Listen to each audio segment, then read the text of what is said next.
Hello and welcome to the Gen X Dad and his Gen Z Teens podcast. We're a program that takes a lighthearted look at generational differences about all sorts of topics. We explore all sorts of things from pop culture to history to relationships, but we only stay at a very shallow level. We don't aim to be controversial or be the authoritative voice on any topic.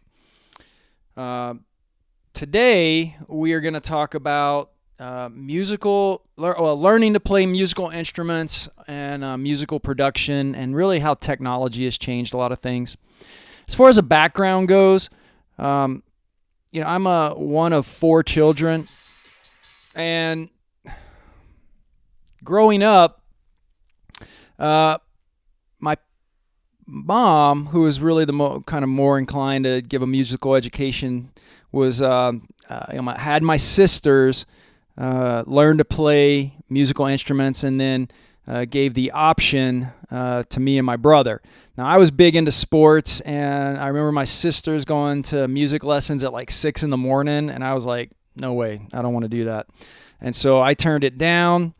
My younger brother actually went on to play in the high school band, and then actually played in his college band, and is a pretty good musician in his own right.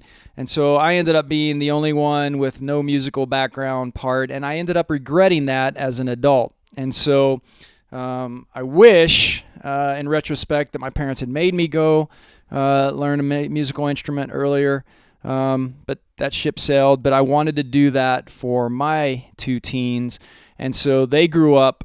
I mean, I had them in guitar lessons for a long time because I thought that was a pretty fun instrument to play. And I piggybacked onto some of those lessons as I would help them practice. And I'm actually, I quit for a little while, but I'm back to kind of messing around with the guitar again, and I would like to learn how to play that. And if I can get at the guitar, then I would also like to give myself a little bit of some piano lessons. And the beauty now, though, is everything, there's so much you can do online. Okay, and that makes a lot of things easier. I mean, I feel for music teachers in some ways, but it has become more accessible. The other thing is, at least with my older teen's music background, he's done some music production, and I just want to highlight him early on here. Okay, so he just goes by C3, and there's a couple songs up on YouTube, but you can find them with producer PROD C3, and then sometimes on the search Smoke and Mirrors with introduction is maybe one place to find it. So go look up for it if you can. Those are neat intros, and he can talk about that in a minute.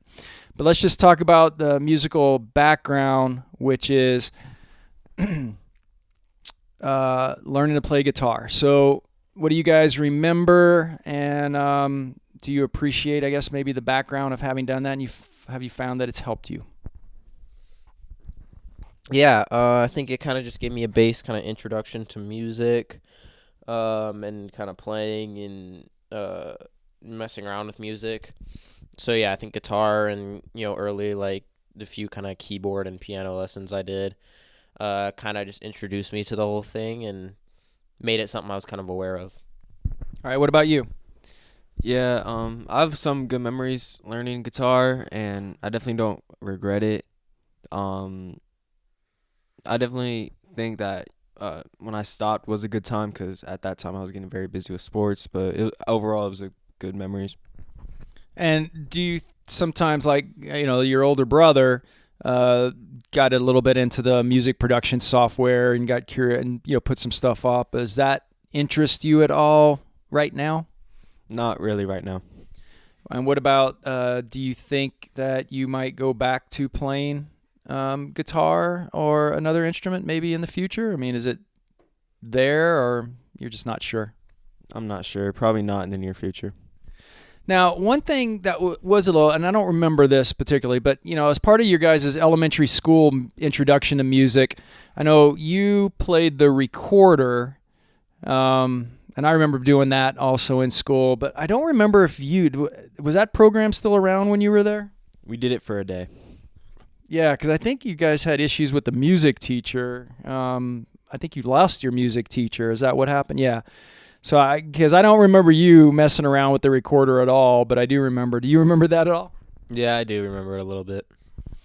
So with that, what about friends? Do you guys have friends that play some musical instruments or anything? Yeah, I know a few people who play guitar, but that's about it. No one who really does it that seriously. So I mean, I'd say for the most part, not really. Okay, what about you? Same thing. I don't really know any of my friends that play any instruments.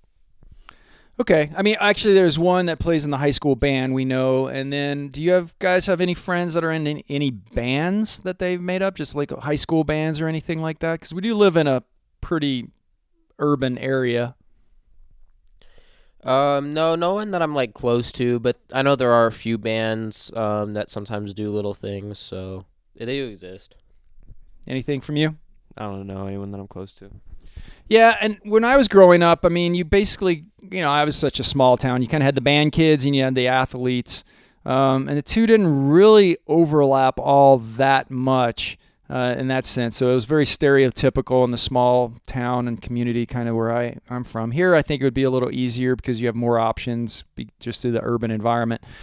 But one thing is, just how much easier it is to find information or find instruments or do things online.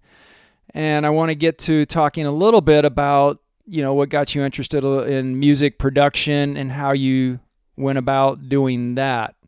So can you talk to me a little bit about that? Yeah, so I first got kind of into music production, just honestly just from listening to a lot of music. I was listening to it a lot. And I was like, oh, I kind of want to try my hand at, producing like, beats and music and stuff like that on the computer. So I watched a few YouTube videos, downloaded, some software, and just started just kind of experimenting and just trying it out. And it was, I learned a lot, about how it all works, and, how they do a lot of it, and it's definitely not easy, and it requires just a lot of creativity and patience, just kind of as you work through stuff, because obviously your stuff at the start is not going to sound very great, but as you keep working and experimenting and finding your own sound, you can kind of find your own little niche and sometimes make something big. All right. Do you recommend any specific programs? Like I know we started out, we messed around with GarageBand, but then you moved beyond that. Do you have any kind of recommendations on what other people might want to do if they are interested in playing around or getting started?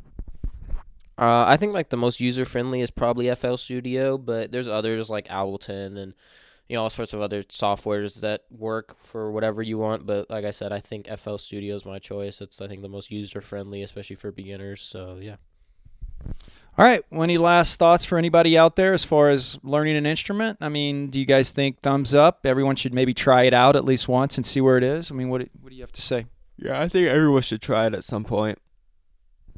Okay. And what about you?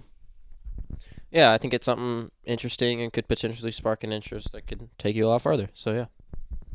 All right, well, there you have it. And again, I think, like I said, this is a great time as far as the way the technology works and where you can get instruction on doing that. And certainly interested if anybody has any comments or suggestions about what they've done musically, or drop a like, or drop if you want us to listen to something that you've done, particularly if you're a teen getting started out there. So with that, that is all that we have for today. This has been the Gen X Dad and his Gen Z teens, and we look forward to talking to you again in the future. Bye.